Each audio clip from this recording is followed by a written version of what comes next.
The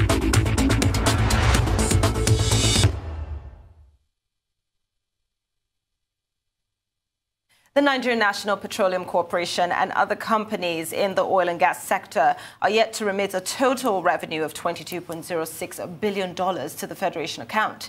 This is according to the Nigerian Extractive Industries Transparency Initiative. Providing a breakdown of the unremitted revenues by the other firms, the report stated that oil and gas producing companies were still withholding $152.69 million, companies involved in offshore processing contracts a whopping $498.6 million, and the NPDC, $2.38 billion. Joining me in the studio to discuss this is an oil and gas expert, Meka Olowola. Welcome to the Global Business Report. Thank you for having me. So, Meka, what is your take on the NITI reports that stated that over $22 billion has been unremitted by the NNPC and other oil firms? Okay, thank you very much. But first of all, let me clarify that that report is 3 years old.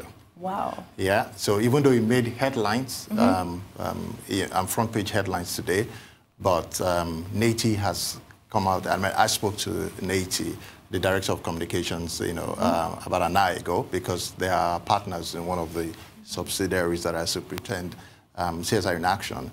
And he said very categorically that the reports are completely false in terms of the currency, with which it has been reported.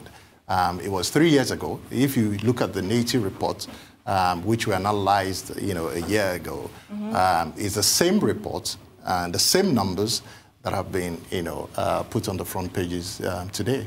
3 years later. 3 years later. How does that even happen? So yesterday, NITI had a national conference on remedial issues, which is part of their stakeholder engagement process, as part of being a constituent party of the Global Extractive Industry Transparency Initiative, the global body, right? So they engage from time to time various stakeholders in the industry, so government folks, industry experts, the media, and the communities were all there. Right, and the objective was to highlight the need for remediation, to say we keep reporting these issues over and over again, and they keep reoccurring. What are we going to do to close them out? Right, so people, stakeholders preferred their own opinions about it. So it was during the course of the discussion. So somewhere along the line, which was 3 years ago, because that's still the most recent, technically speaking, report that is in existence, right? The next one is due in December, which is going to be an audit of the 2016 or probably 2017 as well, right? But it's not due out until December, right? So, but the issue was remediation. What do we do to close that? Because some of the issues date back to up to 1999. Do you understand? So I believe that some journalists in their wisdom decided to take this as a fresh story. Yeah. But so if this is going to come out in December, right? These numbers are 3 years old. Correct. And we're still talking about remediation now. Yes. So are we expecting bigger numbers? No, I don't think so. I won't preempt the report, but some of the issues that were raised, like swap and some other interesting dynamics that were extant in the industry at the time, are no longer operating in that shape and form, if you understand what I mean. So, and many of the issues are already being resolved. So NNPC was there at the forum yesterday, and they said very clearly that most of the issues have been closed out, and some of them are being closed out. And NITI themselves are aware that some effort is being made to close them out, even on the part of the oil and gas companies. There have been reports of actual closure on some of the issues. So I don't expect, at least regarding some of these numbers that came out this morning, you don't expect them to be so high. We don't expect them to be so high. Okay, so but now focusing on the NNPCs, there seems to be a huge issue around accountability and transparency, sort of like plaguing the corporation. Is this a notion or a fact? I think it's a fact, right? It's a fact. And NNPC sometimes also do admit that because of the complexity of the industry and the way that it is operated, you know, you often find a gap between the understanding their operations and the way the media or the general public really understand, you know, the issues, right? Okay. Because it's so complex that, you know, if you take things like swaps or things like subsidies and stuff like that, you know, the dynamics are so multifaceted that you really have to spend a lot of time explaining, and sometimes it's very difficult to break it down in lay terms what's going on. So oftentimes it is misinterpreted as opacity.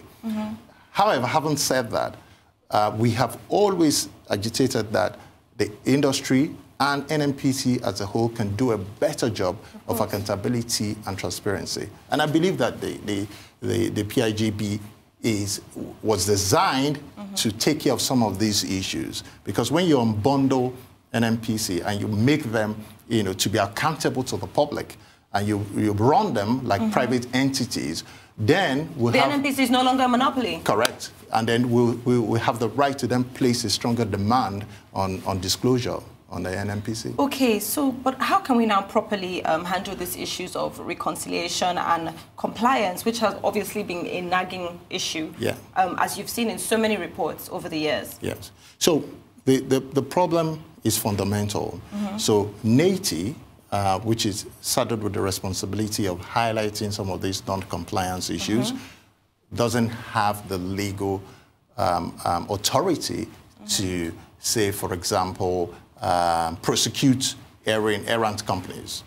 You know, so all they can do is just to highlight them and try to get everybody involved to say this is what's going on. But that's where it ends, right? So the onus still rests with the government to come up with the willpower, you know, the political will and courage to be able to then say these things have to be closed out. You know, so from time to time, the last time they set up an interministerial monitoring team, you know, intervention as a way of trying to, you know, close the gaps that exist, but that fizzled away. You know, right now, the call was very, very strong yesterday, you know, for the interministerial team to come back again and look at ways that, you know, these things can be closed out. So until we have a strong regulatory framework that clearly identifies the infractions and, you know, the punitive actions that will be taken, we'll just be, you know, moving going around in circles. So as you've said, the NITI doesn't even have the power to do anything about this. Their job is to highlight. So what options are open for the government to cushion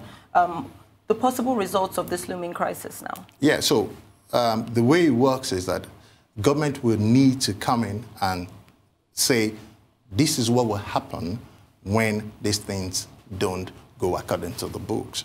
So what is the punitive action for non-compliance, for example? It's not very clear, right? True. You know, so, and when there is no law, then you cannot enforce what there is no clarity around. Do you understand? So that was the first step. And if you look at it, the initial draft of the PIGB was to address some of these issues, right? Because many times the substantive minister, whether it's a president or at some point or is a minister of petroleum resources, have been dragged into some of these conversations, right? Into some of these malfeasance when they happen, right? So the question is, do they really have the credibility? Are they really strong enough to come, you know? And when elections are around the corner, when the elections are around the corner, do they have the will, the political will to want to carry out some of these things? Those are questions that, you know, we were hoping that if the PIB comes to play, we don't even have to answer anymore. Because the way that the corporations will then be run will be like whatever is happening to any other corporates in Nigeria. What happens when they err? Do you understand? Yeah. So the jury is out, you know, maybe next time I'll answer the question. I know you've talked about the PIGB already, but in the meantime, what other sustainable measures do you think should be in place in driving the industry to higher efficiency and output while waiting for a properly structured governance in the industry? So my position has always been very simple, which is drive indigenous participation, right? And it's very important. It may seem, you know, a moot point, but the truth is that if you empower, the indigenous companies, to be the ones that will drive the industry and become the so-called majors, do you understand? You are less likely to have some of the issues that you have, because many of them are tied around capital flights, right? Many of them are tied to how much reserve. So beyond business, what stake do I have, right, in the country to want to really see it develop beyond where it is? Do you understand? Or even to be able to do anything. Exactly. So if I'm on a tenure, I'm going to live here in 10 years, or at a CEO, I'm going to live here, my investment, I'm going to cash out in 5 years. Do you understand? Would I be thinking of long-term sustainable issues? Long-term responsibility. Do you understand? It's just human. Do you get what I'm saying? But if you empower indigenous corporates, and they are here to stay, they have no options. These are their, this is their country, right? And they will be forced to invest in the business and take it as, their national pride. Do you understand? We would have no options but to do well. Okay.